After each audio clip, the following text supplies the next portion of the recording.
জন্মসূত্রে মার্কিন নাগরিকত্ব পাওয়ার প্রচলিত সুবিধা, যা সাধারণত বার্থ ট্যুরিজম নামে পরিচিত, সে পথে এবার কঠোর সীমাবদ্ধতা আনছে যুক্তরাষ্ট্র।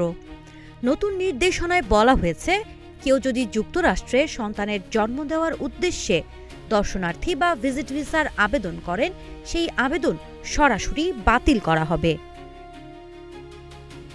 মার্কিন দূতাবাস এক্সে দেওয়া বার্তায় জানিয়েছে, কনসুলার কর্মকর্তারা যদি বিশ্বাস করেন যে আবেদনকারীর যুক্তরাষ্ট্রে যাওয়ার মূল উদ্দেশ্য সন্তান জন্ম দেওয়া, তবে সেই আবেদন অগ্রহণযোগ্য হিসেবে গণ্য হবে। এই নীতি কার্যত বার্থ ট্যুরিজমের পথ বন্ধ করে দেবে, যা দীর্ঘদিন ধরে যুক্তরাষ্ট্রের জন্মসূত্রে নাগরিকত্ব সুবিধা কাজে লাগিয়ে অনেকেই ব্যবহার করে আসছিলেন। পারফেক্ট ব্লেন্ডার ফ্রেশ মশলা, ভালোবাসার স্বাদ অটুট থাক। ১২৫ বছর ধরে যুক্তরাষ্ট্রের সংবিধানের ১৪তম সংশোধনী বলবৎ আছে, যার অধীনে দেশের ভূখণ্ডে জন্ম নিলেই স্বয়ংক্রিয় নাগরিকত্ব পাওয়া যেত।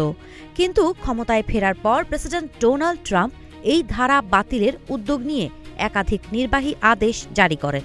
বিষয়টি নিয়ে ব্যাপক বিতর্ক সৃষ্টি হলে তা শেষ পর্যন্ত সুপ্রিম কোর্ট পর্যন্ত গড়ায় পাওয়া যেত।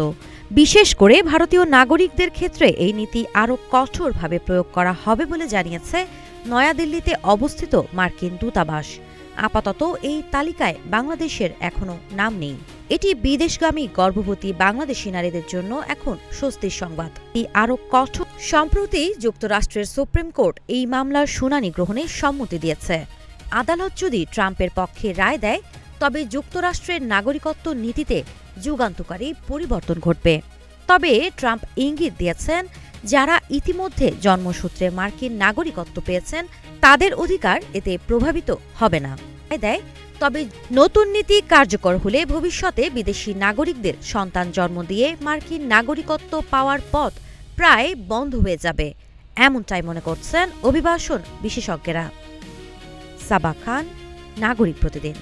কার্যকর হলে ভবিষ্যতে বিদেশি নাগরিকদের সন্তান জন্ম দিয়ে মার্কিন নাগরিকত্ব পাওয়ার পথ প্রায় বন্ধ হয়ে যাবে, এমনটাই মনে করছেন অভিবাসন বিশেষজ্ঞরা।